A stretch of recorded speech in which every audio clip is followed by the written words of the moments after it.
Break के बाद स्वागत है आप सभी का। पूर्व उपराष्ट्रपति स्वर्गीय भैरों सिंह शेखावत का जन्म शताब्दी समारोह आज विद्याधर नगर स्टेडियम में दोपहर 3:30 बजे श्रद्धांजलि सभा होगी। उपराष्ट्रपति जगदीप धनखड़ आ जाएंगे जयपुर। जन्म शताब्दी दिवस समारोह में भाग लेंगे उपराष्ट्रपति। भैरों सिंह शेखावत स्मृति स्थल पर अर्पित करेंगे पुष्पांजलि। साथ ही साथ राज्यपाल कलराज मिश्र अर्पित करेंगे श्रद्धांजलि। भाजपा एवं अन्य पार्टी के वरिष्ठ नेताओं सहित नागरिक भी मौजूद रहेंगे। 23 अक्टूबर 1923 को हुआ था पूर्व उपराष्ट्रपति बाबूसाह का जन्म। सीकर जिले के खाचरेवास गांव में हुआ था उनका जन्म। पैतृक गांव खाचरेवास में भी पुष्पांजलि कार्यक्रम होगा। जन्म शताब्दी समारोह मनाया जा रहा है बाबूसाह का।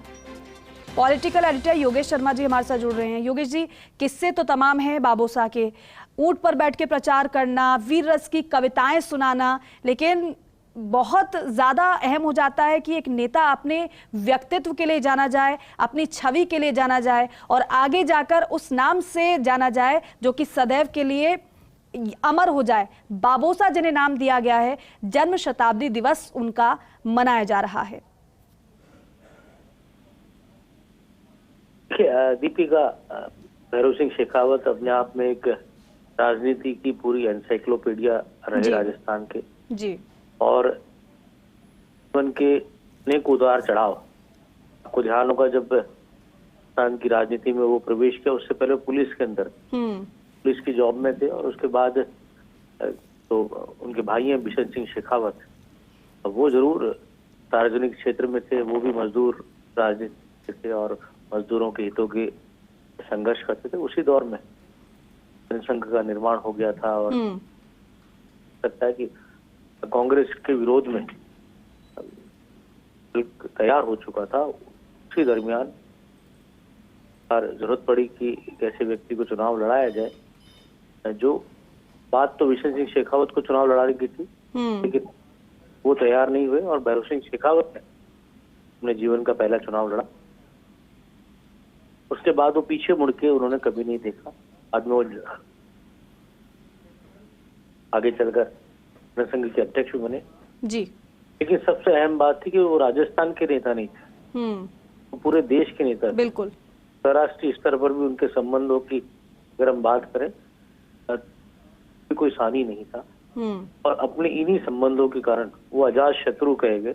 राजनीतिक शत्रु कहना सकता है कि अगर आपने किस्सों की बात की तो सर आज भी जो अभी उनके दामाद हैं और जो अभी चुनाव लड़ रहे हैं चित्तौड़ से, बिल्कुल, को बीजेपी ने टिकट दिया, उनकी बेटी भैरों सिंह शेखावत की बेटी की जब शादी थी, जो बीजेपी कार्यालय आज का बीजेपी कार्यालय, बीजेपी कार्यालय उस जमाने में भैरों सिंह शेखावत का निवास स्थान हुआ करता था जी।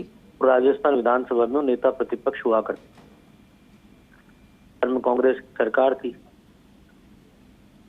शिवचरण माथुर मुख्यमंत्री हुआ करते थे। और ये वो दौर था जब राजनीतिक सद्भाव अपने आप में एक मिसाल हुआ करता था जी। तो शादी में जब बारात आई, बाजवी की बारात आई, पूरा इसका परिवार है, इसके जो मुख्यमंत्री थे वो बारात की अगवानी के लिए पर खड़े थे।